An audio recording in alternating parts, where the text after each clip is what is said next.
السلام عليكم الإخوان والأخوات. فيديو جديد. واحد المجلة أمريكية تابعة لواحد المنظمة غير حكومية كدير تصنيفات عبر العالم في مختلف المجالات. دارت واحد التصنيف حول التأثير الثقافي لبعض الدول، اختارت من 85 دولة ودارت عليها الدراسة، يعني متبعة مجموعة من المعايير. احتلت المغرب الرتبة 38، الجزائر احتلت الرتبة 80، يعني تقريبا 8 على 85 تقريبا الرتبة الأخيرة.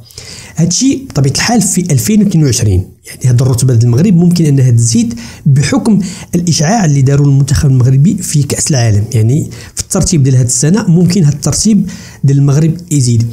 التحليل ديال هاد المجلة أو هاد الترتيب هذا تكلم عليه واحد الإعلامي جزائري، إعلامي استقصائي والاستقصاء على هاد شنو الأسباب وشنو تكلم بواحد الحسرة، وذكر فيها مجموعة من العوامل اللي خلات أن المغرب يبان ويأثر ثقافيا والجزائر في الحضيض. هو تكلم على ذكر بعض المغالطات، ولكن معليش خليكم تتبعوا هذا الفيديو حتى الأخير، وفي الأخير ربما غادي نذكروا بعض الأمور اللي هو ما ذكرهمش في هذا التحليل ديالو ونشوفوهم جميع في آخر الفيديو. تبع الفيديو حتى الأخير. طبيعة الحال كنتي أول مرة لايك، ولا اكتشفتي قناة بالصدفة درنا واحد الاشتراك، ونطلعوا في آخر فيديو نقولوا الحوايج اللي ما قالهمش هو والحوايج اللي ذكرهم التقرير على المغرب وعلى الجزائر.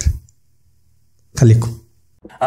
يما الغربة واعرة الغربة واعرة. يا جماعة الخير، aujourd'hui je vais tirer la sonnette d'alarme. Dans une émission précédente, كنت نهضر على هذه la presse algérienne et ses polémiques stériles ou son traitement ridicule accordé aux blogueurs étrangers et à ces blogueurs étrangers qui viennent s'extasier, parler de la beauté de l'Algérie, essayer de parler de notre pays alors que nous avons suffisamment de moyens beaucoup plus sophistiqués et de génies nationaux pour promouvoir notre pays et renforcer son influence dans le monde. Et justement, si je veux parler de l'influence culturelle dans notre pays que je vais parler aujourd'hui. Enfin, dans cette émission-là, plus exactement, parce qu'aujourd'hui, j'ai parlé d'autres sujets et je risque d'ici la fin de la journée parler encore d'autres sujets.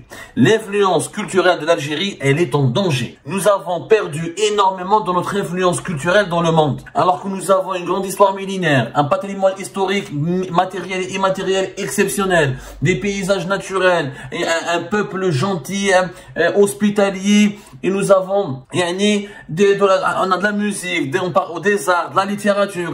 On a tout pour être l'un des pays les plus influents du monde sur le plan culturel. Et malheureusement, nous sommes en train de régresser. La preuve, chaque année à Jma'a, il y a un grand magazine américain qui s'appelle US News and World Report, qui est un magazine d'actualité américaine publié à Washington. Et il est considéré avec le Time et Newsweek parmi les 3 grands magazines américains. Chaque année, l'hebdomadaire, il fait des classements réguliers des pays les plus influents culturellement à travers le monde. Il fait des classements.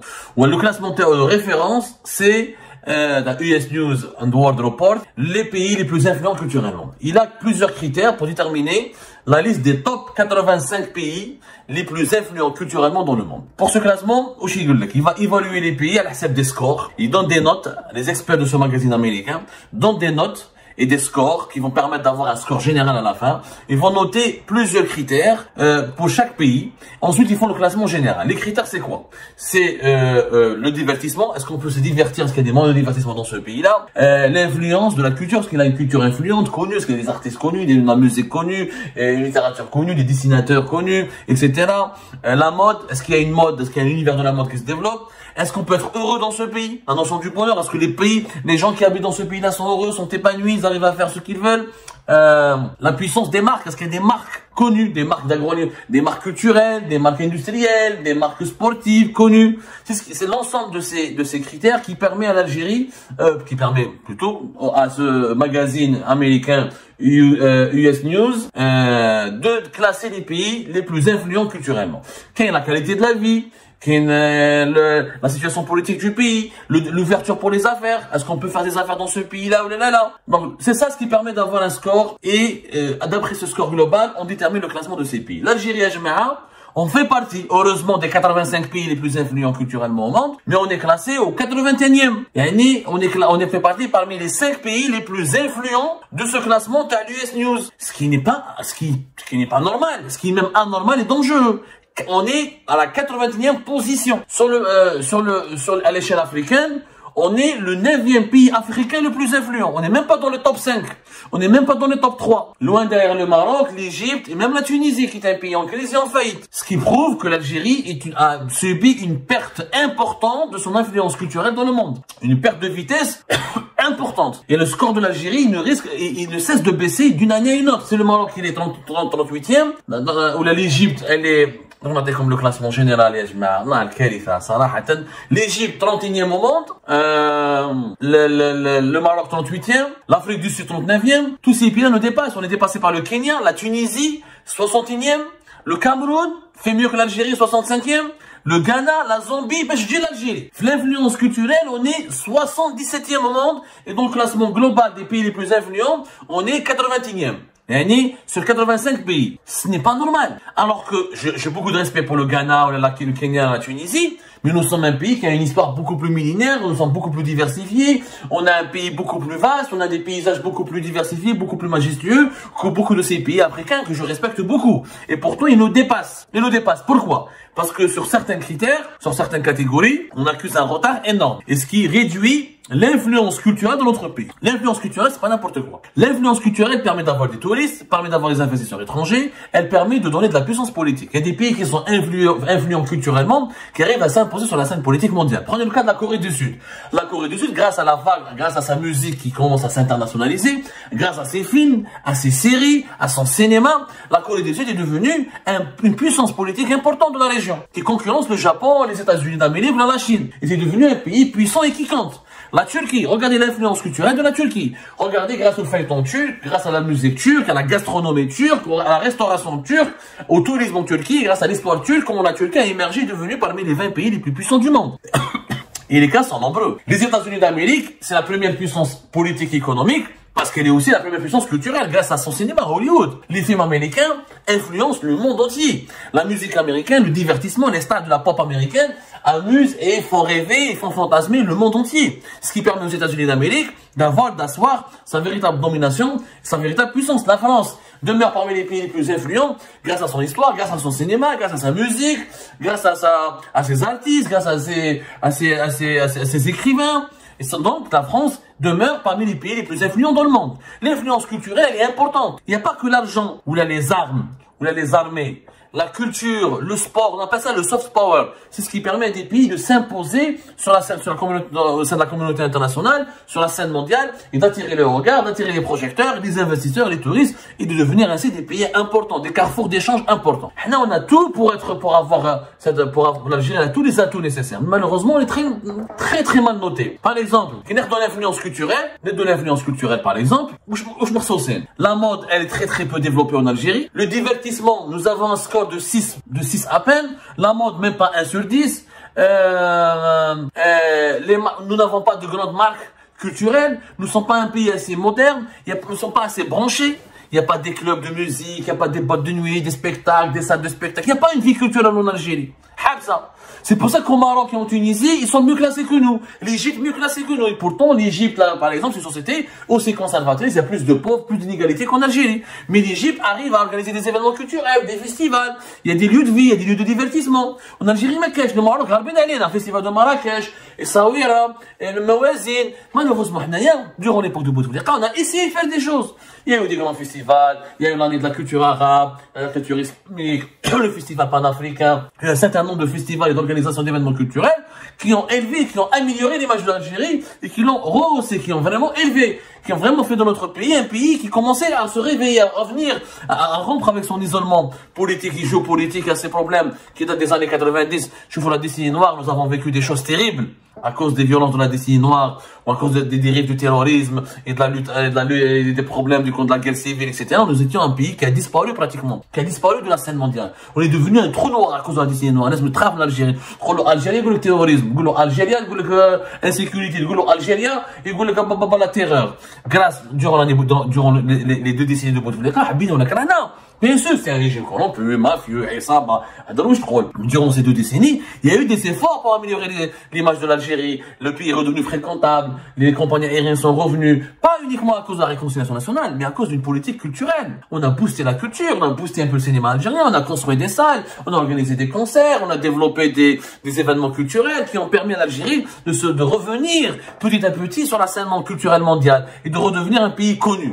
Donc, on a حابسين من 2019 la Covid-19 et 2020, même de 2021 2022 jusqu'à cette année 2023, ما كاش وراهم les festivals en Algérie, وراهم les festivals du film arabe, وراهم les concerts, وراهم les artistes étrangers qui venaient en Algérie, وراهم le cinéma algérien. Dans une loi, ils sont en train de faire une loi sur le cinéma qui prévoit que c'est un code pénal, comme je l'ai dit dernièrement, et qui prévoit uniquement des peines de prison et du harcèlement et des interdictions et du contrôle, de la censure. On a étouffé la créativité algérienne. On a étouffé le génie algérien. Et c'est pour ça qu'on perd dans notre influence. La même chose pour le patrimoine. Nous avons un patrimoine, par exemple, nous avons l'US News, le classement dans le magazine américain, on a une note de 9 une très bonne note concernant l'accessibilité culturelle. Parce que nous avons un patrimoine accessible. Il y a des ruines partout, il y a des sites culturels, c'est accessible et c'est pas cher. Nous avons une histoire qui est riche, on est très bien classé, nous avons une bonne nourriture, on est très bien classé. Par exemple, patrimoine, on est classé 69e. On est mieux classé en patrimoine qu'en influence culturelle. Mais nous avons ce patrimoine, les paysages géographiques, on est bien classé, mais il est malheureusement il est mal exploité. Il n'est pas mis en valeur. Pourquoi? Parce qu'il n'y a pas le pays n'est pas ouvert. Par exemple, l'ouverture pour les affaires, la bureaucratie, on a une très mauvaise note.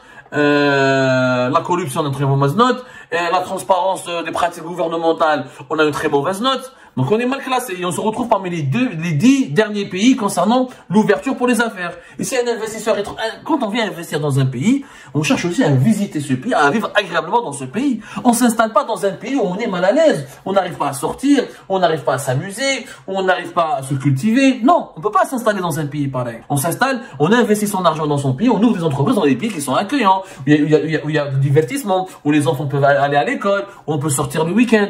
Et t'es dans un pays où le week-end tu peux rien faire. Mais tu peux pas rester dans ce pays-là. Donc malheureusement, nous n'avons pas d'ouverture pour les affaires. On n'attire pas les investissements étrangers parce qu'on a un environnement politique et social qui est inadapté. La qualité de la vie, kiff. On a une mauvaise qualité de vie. On est classé 81e au monde sur 85 pays, parmi les 4 derniers pays concernant la qualité de la vie. C'est vrai, c'est pas cher, c'est abordable, le marché du travail, mais il n'y a pas de convivialité familiale, on peut pas sortir comme on veut. Avec la femme en Algérie, quand tu sors avec ta fiancée, avec ta copine, c'est compliqué. La stabilité politique, même si là on a un problème, il n'y a pas de problème particulier d'insécurité, mais le système de santé n'est pas développé, le système scolaire n'est pas développé comme il faut. C'est des critères qui font d'un pays influent. C'est très important. Nous sommes en train de perdre notre influence. L'influence d'un pays, ce n'est pas uniquement une armée forte, un État fort. Non, c'est pas vrai. L'influence d'un pays, c'est d'abord son économie et sa culture. Et sa culture aussi. Nous sommes faibles en économie, le pétrole ou le gaz. Et nous sommes aussi faibles en culture. On n'exporte plus des produits culturels. Notre culture ne rayonne plus. Alors qu'on a de la cuisine jusqu'à notre histoire, en passant par nos artistes, on a tout pour être parmi les pays les plus influents au monde. Maintenant, nous sommes que 9e pays africain. Notre influence est en train de baisser. Des pays comme la Zambie, comme le Cameroun, comme l'Afrique du Sud, l'Égypte, le Maroc, mais allez, je peux comprendre. Mais Kenya, la Tunisie en crise, le Cameroun, le Ghana, la Zambie font mieux que l'Algérie. Ce n'est pas normal. Il est temps de se redresser, de se remettre en cause. Il est temps de chercher des véritables solutions pour retrouver notre niveau d'influence culturelle. C'est très important, des influences culturelles. L'Algérie a tous les atouts nécessaires pour être une nation rayonnante et influente. Et malheureusement, ces dirigeants, avec leur mauvaise politique, avec la dictature, avec la répression, avec l'étouffement de la créativité, de l'innovation, l'étouffement des génies, avec un mauvais environnement social et politique, économique, on est en train de régresser, de décliner, et des pays africains avec des moyens beaucoup plus modestes que nous, par rapport à nous, moyens gigantesques, par rapport à la Zambie, le Cameroun et le Ghana, arrivent à mieux faire que nous, à devenir beaucoup plus influents culturellement que l'Algérie. C'est malheureux. Il est temps de se réveiller, de se révolter, et il est temps de redresser, de retrousser les manches et de travailler, de bâtir notre pays, et d'améliorer et de préserver sa place au sein des grandes nations de ce monde. كما شفتوا الإخوان يعني تحليل مفصل، ولكن بعض الأمور ما ذكرهمش غادي نذكروهم بالتفاصيل. أولا فاش كتدخل للمغرب كتلقى خريطة المغرب في منظمة أمريكية، خريطة المغرب كاملة. وأول ما يميز المغرب أنه كيذكروا فيه الميزات ديالو والثقافه ديالو، يعني بحكم ان هادشي كيتعلق بالتاثير الثقافي بالثقافه ديالو وبالتراث ديالو، وحتى ببعض الامور الاكلات ديالو اللبس ديالو. يعني كاين واحد الغزاره في التعريف بالمغرب. بالنسبه للجزائر، اول ما كيكتبوا على الجزائر انها استقلت 62، هادشي معروف، وبالعشريه السوداء هادشي باش معروفه الجزائر. ولا هبطنا وشنا قرينا المقالين بجوج، حاولت نترجمهم باللغه العربيه باش تحاولوا تفهموه.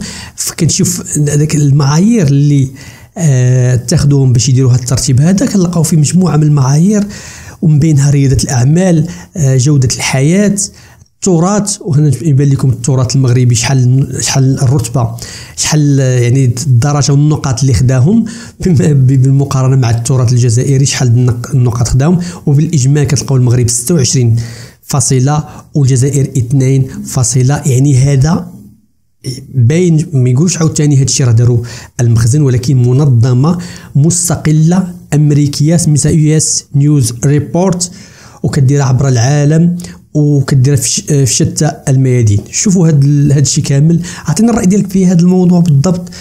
هذا الشيء واش مازال يخلي الشك للجزائريين اللي مازال كيكذبوا، ونظامهم صراحه نظامهم اللي كيكذب وكيزيد يكذب، والاخرين اللي خلاص في المواقع كيهضروا على هذا الشيء، وفي الواقع كاين حاجه اخرى. خليكم هذا الموضوع تفاعلوا معاه.